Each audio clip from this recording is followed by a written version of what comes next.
नमस्कार दोस्तों।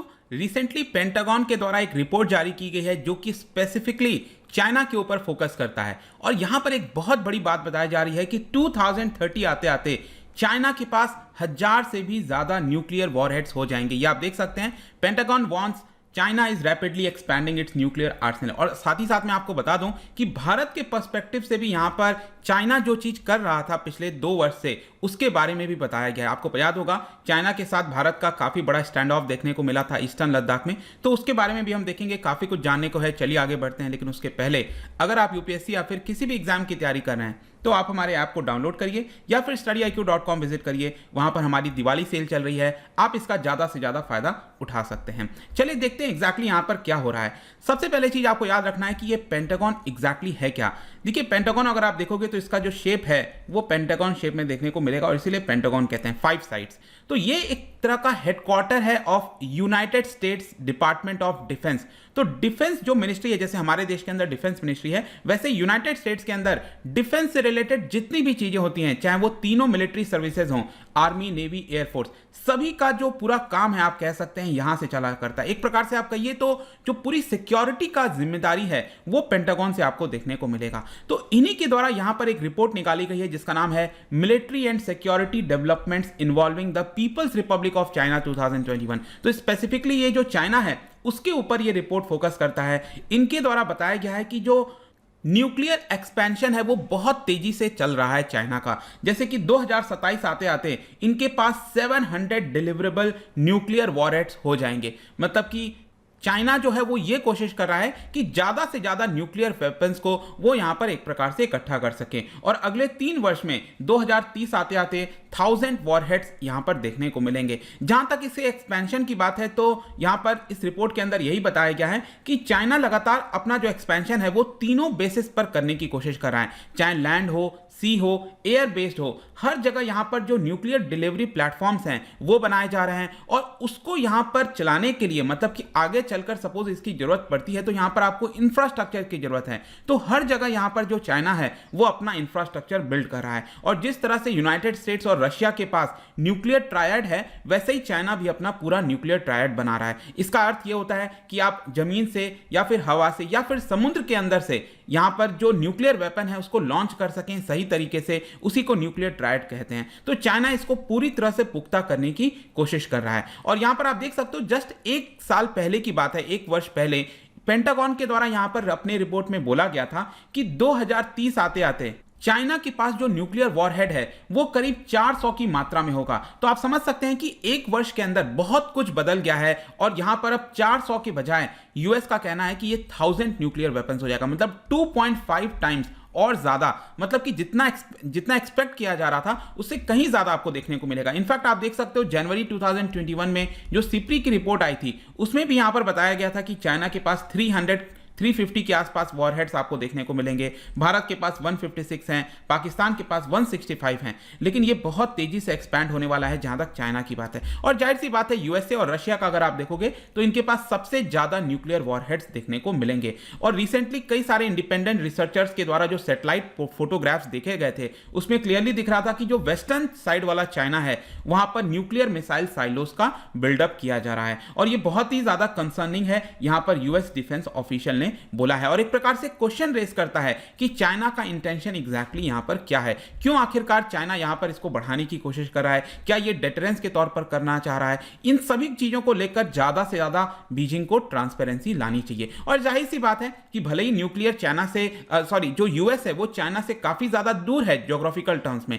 लेकिन ये भारत के लिए काफी ज्यादा कंसर्न हो जाता है। तो भले ही ये न्यूक्लियर वेपन्स का डेवलपमेंट कर रहा हो यूएस को काउंटर करने के लिए या फिर जो भी हो, लेकिन अल्टीमेटली कंसर्न तो भारत के लिए भी होगा क्योंकि भारत यहां पर पड़ोसी देश है।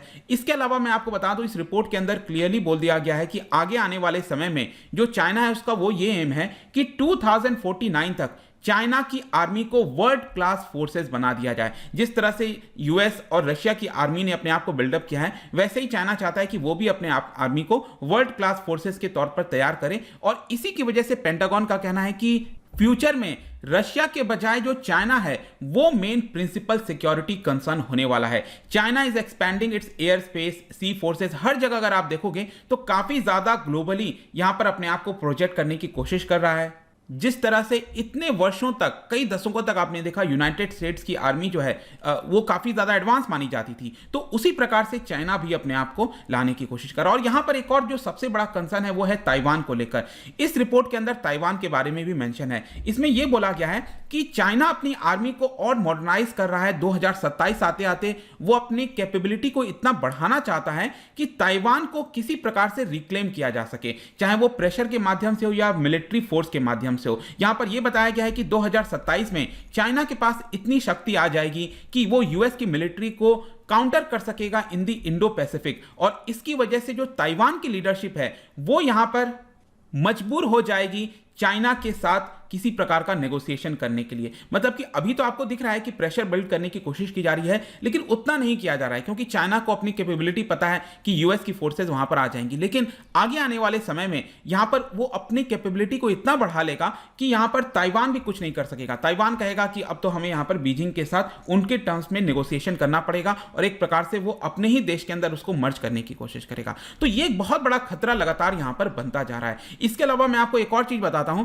कि जब ये प्रेसिडेंशियल इलेक्शन चल रहा था अभी पिछले साल 2020 में, आपको याद होगा यूएस प्रेसिडेंशियल इलेक्शन, तो अक्टूबर में यहां पर बहुत सारी खबरें आ रही थी कि क्या यूनाइटेड स्टेट्स अटैक कर सकता है बीजिंग के ऊपर, साउथ चाइना के सी के अंदर यहां पर किसी प्रकार का कॉन्फ्लिक्ट हो सकता है। इसके लिए क्या हो रहा था कि चाइना ने बहुत सारी वार्निंग्स दी थी, यहां पर large scale military exercise start कर दिया था, अपने ट्रूप्स को काफी ज्यादा वार्निंग पर रख दिया था, अलर्ट पर रख दिया था ताकि कुछ भी हो सकता है। लेकिन इसको लेकर अभी इस रिपोर्ट के अंदर कंफर्म किया गया है कि पेंटागन ने यहां पर चाइना के साथ बातचीत की और यह कहा कि देखिए ऐसी कोई बात नहीं है, क्योंकि उस समय इलेक्शन चल रहा था, डोमेस्टिक जो पूरा पॉलिटिकल टेंशन्स वगैरह देखते हुए ऐसा कई रिपोर्ट में सामने आ रहा था कि यूनाइटेड स्टेट्स का कॉन्फ्लिक्ट हो सकता है साउथ चाइना सी के अंदर। तो इसके बारे में रिपोर्ट में बोला गया है कि यह बात सही है कि काफी ज्यादा इसके बारे में खबरें आ रही थी, और इसी की वजह से हमने बीजिंग के साथ बातचीत किया और यह कहा कि ऐसा यहां पर कुछ भी नहीं होने वाला है। और अल्टीमेटली यहां पर ये सारी चीजें क्या दिखाती हैं, ये दिखाता है कि पूरे ज्योग्राफिकल, मतलब पूरे जो जियोपॉलिटिक्स है उसमें एक बहुत बड़ा इंस्टेबिलिटी आने वाला है। उसका एक और कारण यह है कि रिसेंटली आपने देखा होगा चाइना ने एक हाइपरसोनिक मिसाइल टेस्ट किया था, जो कि क्या कर सकता है, जो पृथ्वी है, जो अर्थ है, उसका पूरा चक्कर काटकर और कहीं भी अटैक करना चाहे वो कर सकता है, और उसको डिटेक्ट करना बहुत मुश्किल हो जाएगा। तो ये जो हाइपरसोनिक मिसाइल टेस्ट है, ये एक प्रकार से एक नए एरा में हम एंटर कर चुके हैं, जिसकी वजह से जो होड़ है, जो रेस है वेपन्स के लिए, वो और ज्यादा बढ़ने वाली है। और यूएस को अगर अपना ग्रेट पावर को मेंटेन करना है तो उसके लिए और ज्यादा यहां पर खर्च करना पड़ेगा, और ज्यादा एक्सपेंडिचर करना पड़ेगा। मतलब अभी तक शायद ऐसा कहीं कहीं माना जा रहा था कि डिफेंस के ऊपर जो खर्चा है वो धीरे धीरे कम होना चाहिए और डेवलपमेंट की तरफ हमें बढ़ना चाहिए। लेकिन चाइना ने यहां पर जो भी कुछ कदम उठाए हैं, इसकी वजह से जो ग्लोबल जियो स्ट्रैटेजिक पावर है उसमें बहुत बड़ा यहां पर शिफ्ट आया है। तो ये तो हमने कुछ इंपॉर्टेंट चीजों के बारे में बात कर लिया, इस रिपोर्ट में क्या लिखा हुआ है, लेकिन भारत के पर्सपेक्टिव से यहां पर क्या है, और ये बहुत हमारे लिए इंपॉर्टेंट हो जाता है। इस रिपोर्ट में बताया गया है कि भारत के साथ जो भी तनाव देखने को मिल रहा था ईस्टर्न चाइना में, ये वाला जो पूरा पार्ट आपको याद होगा यहां पर जो अक्साई चीन है, इसको लेकर यहां पर काफी ज्यादा विवाद हो गया था। गलवान वैली में सबसे पहले ये सारी चीजें स्टार्ट हुई थी। तो उसके बाद चाइना ने क्या किया कि पूरे अपने बॉर्डर रीजन पर यहां पर क्या हुआ कि फाइबर ऑप्टिक नेटवर्क वो लगाना स्टार्ट कर दिया। कई सारे जो रिमोट एरियाज हैं, रूरल एरियाज हैं, वहां पर फाइबर ऑप्टिक नेटवर्क वो लगाना स्टार्ट कर दिया था, ताकि किसी भी प्रकार का जो फॉरेन इंटरसेप्शन है वो ना हो सके। मतलब भारत अगर उनकी बातें सुनना चाहता है कि चाइना एग्जैक्टली क्या करना चाहता है, यूएस यहां पर किसी प्रकार की खबर लेना चाहता है, तो सिक्योर माध्यम से यहां पर सारा कम्युनिकेशन चाइना अपने आप में कर सके, इसके लिए यहां पर ये पूरा फाइबर ऑप्टिक नेटवर्क लगाया गया है। इसके अलावा यहां पर नियर रियल टाइम बेसिस पर जो इंटेलिजेंस है, सर्वेलेंस है, ये सारी जो चीजें हैं उसको स्ट्रीमलाइन किया जा सके। मतलब जो भी खबर है बॉर्डर से, उसको तुरंत वहां पर मेनलैंड चाइना में पहुंचाया जाए। इसके अलावा जो रिस्पांस टाइम है उसको भी छोटा कर दिया जाए। अब क्या होता है, नॉर्मल कम्युनिकेशन से अगर आप करोगे, वहां पर बातचीत करोगे, तो वो सारी चीजें ट्रैक कर लेंगी, भारत की आर्मी ट्रैक कर सकती है, सब कुछ हो सकता है। तो इसीलिए चाइना ने यहां पर पूरे बॉर्डर रीजन पर जो फाइबर ऑप्टिक नेटवर्क है उसको भी लगाया है। और सिर्फ यही नहीं, इसके बाद चाइना ने अपना जो मिलिट्री बिल्डअप है उसको बहुत ज्यादा बढ़ा लिया पूरे फॉरवर्ड पोजीशन पर। और इसी को देखते हुए फाइनली अब आप देख रहे होगे कि भारतीय सेना भी, भारत की आर्मी जो है वो भी आपका ईस्टर्न सेक्टर हो गया, अरुणाचल वाला, मैं कई समय से वीडियोस बना रहा हूं उसके ऊपर, वहां पर बहुत ज्यादा टेंशन गहरा गया है, वहां पर काफी सारा मिलिट्री बिल्डअप आपको देखने को मिलेगा। तो दोनों तरफ से अब ये सारी चीजें हो रही हैं। अब ये कब तक सुलझेगा पता नहीं, लेकिन मैं आपको बता दूं कि पेंटागन क्या करता है कि यूएस की जो पार्लियामेंट है, यूएस कांग्रेस, उनको लगातार रिपोर्ट करता करता रहता है भारत चाइना के बीच में जो भी स्टैंड ऑफ देखने को मिल रहा है। तो यही है आपका मेन जो चीजें थी इस रिपोर्ट में।